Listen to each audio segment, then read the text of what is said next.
12e numéro de la saison de Calédo Foot, votre émission web du foot Kagou qui revient sur les 8e de finale de la Coupe de Calédonie qui se jouait le 21 août dernier, l'AS Cougnier et l'AS Mont-d'Or qui seront de la partie en quart de finale. Calédo Foot qui est également allé à la rencontre de César Zéoula et de Paul Gopfenepej. L'un est international A, l'autre est passé par les sélections jeunes. Tous deux sont originaires de Lifou et jouent désormais à Cognac Foot, club de National 3. C'est un choc de Super League qui aura tenu toutes ses promesses. Le 8e de finale de Coupe de Calédonie, opposant l'AS Wedge à l'AS Cougnier, au stade de Boeva de Boulari, aura laissé place à un suspense digne des grands scénarios de coupe. On revit ce match qui était à suivre en live sur la FCF TV Web. C'est tiré, l'ouverture du score de l'AS Wedge sur ce corner excellemment bien tiré.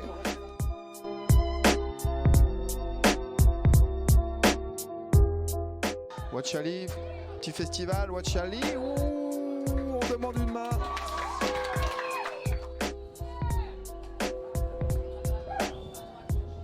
Et c'est pleine lucarne pour Christopher Wachali. En 2 minutes, Wedge vient de breaker, ça fait 2-0.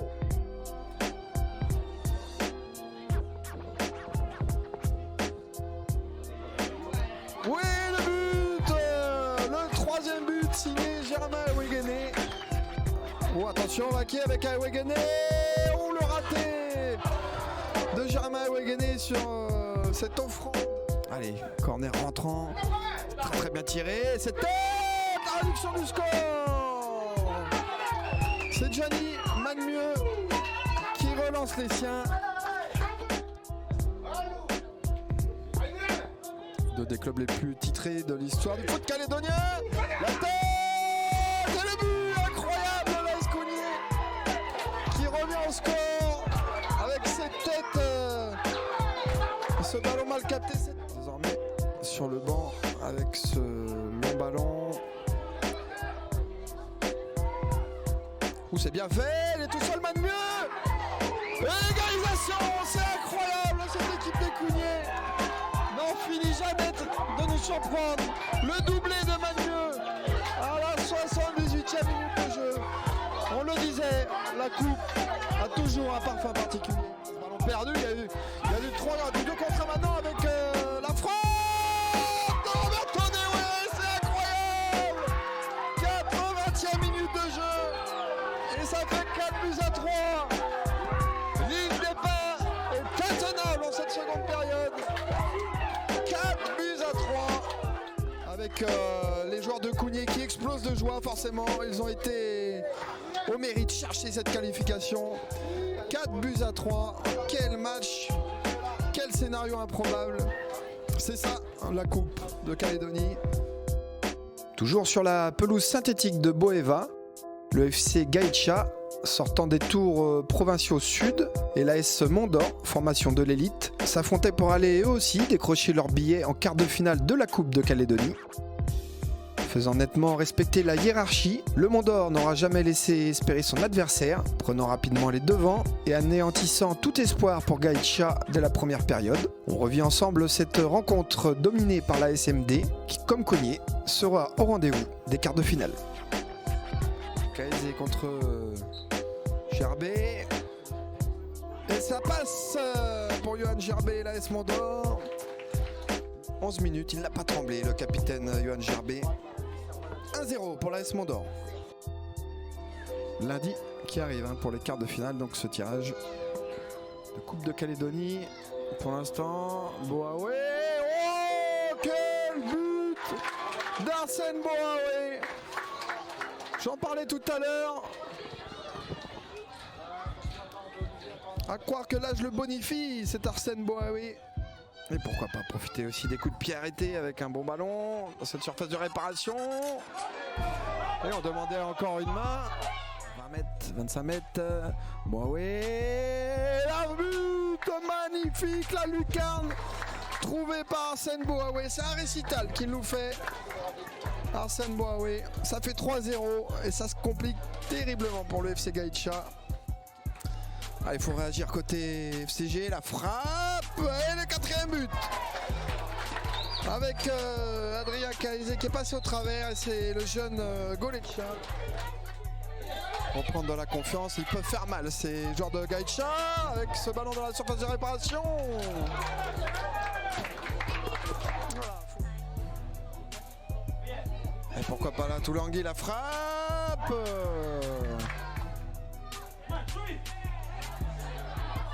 Et bon oui, il renverse le jeu. Que c'était bien fait. Du coup ça va peut-être être du 5-0. Et voilà qui est fait. Avec ce but et ce doublé. Signé Albert Goletcha. Rien à dire. Score de ce 8e, un sévère 5-0 donc en faveur de l'AS Mont-d'Or, dont on écoute le capitaine Johan Girbet. C'est sûr, on est parti avec groupe. Voilà, ça fait 2-3 matchs qu'on est déjà dedans. Là. Avec le match de coupe, on a essayé de la continuité de la progression du groupe. Là, on a misé sur ça là, cette année. Un groupe de jeunes. Voilà. Essayer de progresser. Voilà. Pas d'autre objectif, c'est juste la progression. On essaye de faire avec nos qualités, comme on fait chaque année. Voilà. C'est de trouver, avec un match encore. On essaie de se retrouver malgré des petites absences, on essaie de faire avec. Sans se mettre de pression, mais l'objectif pourquoi pas de briller en coupe? Oui, voilà, chaque année on se donne cet objectif, comme je crois que tous les clubs se donnent cet objectif. Voilà, là pour nous ça commence bien. On espère perdurer pour garder un peu les joueurs jusqu'à la fin de saison. Essayer d'aller le plus loin possible. Toujours dans l'optique de l'école de foot. On a mis sur eux, c'est eux l'avenir. On essaie de rester pour les encadrer. C'est avec eux qu'on va construire la victoire de demain. Oleti, merci.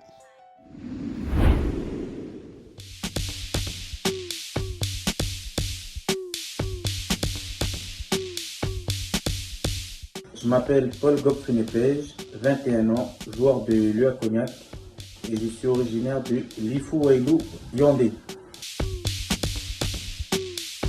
J'ai commencé à l'AS Lossi, après je suis parti à l'AS Grand Nord, j'ai terminé à Mont-d'Or et j'ai aussi participé aux sélections U17 et U19. Ma vie à Cognac, ça se passe très bien, que ce soit dans ma vie quotidienne ou au sein du groupe. On est un très bon groupe, les anciens nous ont mis à l'aise dès mon arrivée et l'objectif de ce club est de se maintenir. Jouer en sélection A.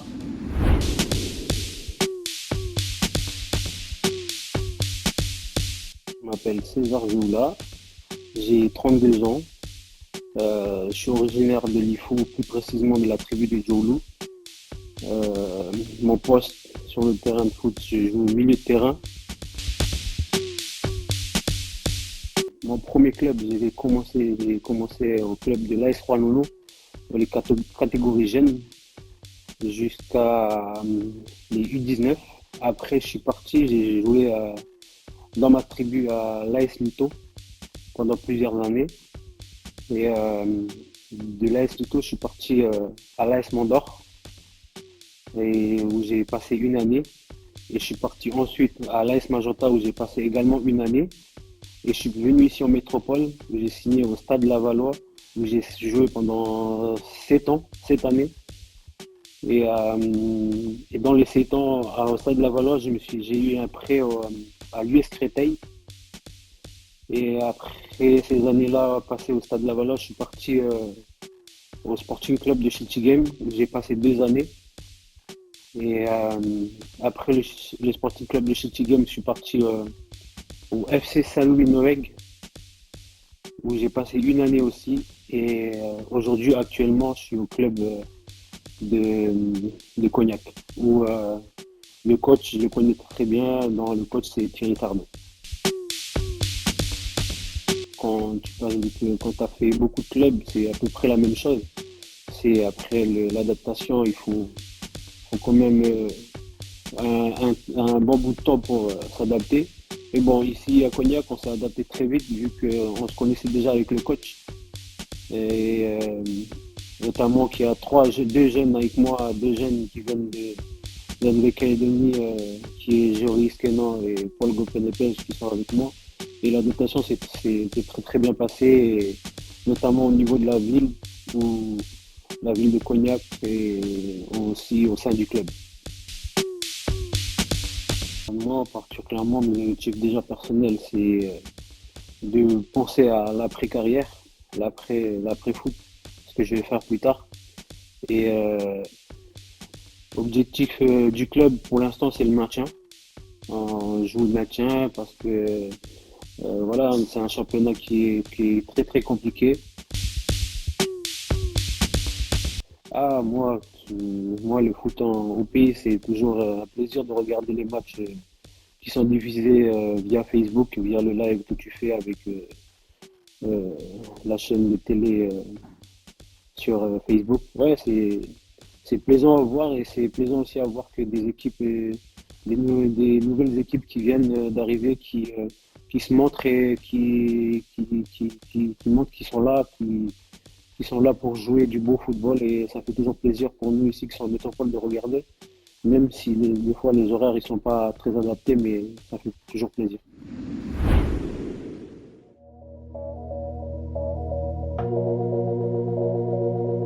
Mon club préféré, c'est le Football Club de Barcelone. Barcelone. Au pays, j'en ai un. J'en ai un aussi en Nouvelle-Calédonie qui est très connu aussi. C'est Pierre Wajoka, qui était l'un de mes modèles. En Nouvelle-Calédonie. Et sinon, un joueur célèbre, Lionel Messi. Le meilleur joueur avec qui j'ai joué au pays, Abiezer Djeno. Comme j'ai dit, ça a toujours été Pierre Wajoka, parce que quand j'ai commencé en Nouvelle-Calédonie, j'entendais le nom de nom Pierre Wajoka, mais je ne l'avais jamais vu jouer. Et dès que je l'ai vu jouer, j'ai été impressionné, et c'est le joueur qui m'a le plus marqué. Je vais en citer 3 qui étaient dans ma sélection: Ariba, Natou, Chahi. Ah ouais, bah, le plus chambreur. Ah, je dirais pas. Enfin, il y en a plusieurs, mais Émile Béharounet, c'est un bon chambreur aussi. Ouais, mais il y en a plusieurs. Mais Émile Béharounet, c'est un très bon chambreur. Avec son accent marais, c'est très marrant à l'écouter parler. César. Ah, mais il n'y a pas photo. On va pas se mentir, c'est moi. C'est moi le petit technique. Moi. Ah, Paul, il est très adroit devant le but. Paul, je ne l'ai jamais vu jouer, mais dès les premières fois où je l'ai vu devant le but, il est très très adroit. Bertrand Cailly. Ah, Georges Waddell, ouais, Georges Gop Penepej. Lui, quand j'ai commencé à jouer avec lui, il a une facilité devant le but, il a tout. Il dribble le gardien, il dribble tout le monde, et il peut même marquer son gardien. Bisous à la Calédonie, à ma famille et à la famille du 6-3. Ouais, bonjour à tout le monde, bonjour à la famille, bonjour à les amis au pays. Et voilà, nous on est sur métropole, mais on suit très très fort le football calédonien. Et il y a des jeunes talents qui méritent de venir ici. Si demain ils ont l'opportunité, ne surtout pas hésiter à venir ici. Voilà, c'est fini pour ce 12e numéro de Calédo Foot. On se retrouve très vite pour un nouvel épisode de votre émission web du foot Kagou. Et n'oubliez pas, d'ici là, toutes les vidéos du football calédonien qui sont à voir et à revoir sur la chaîne YouTube FCF TV Web. Ciao à tous.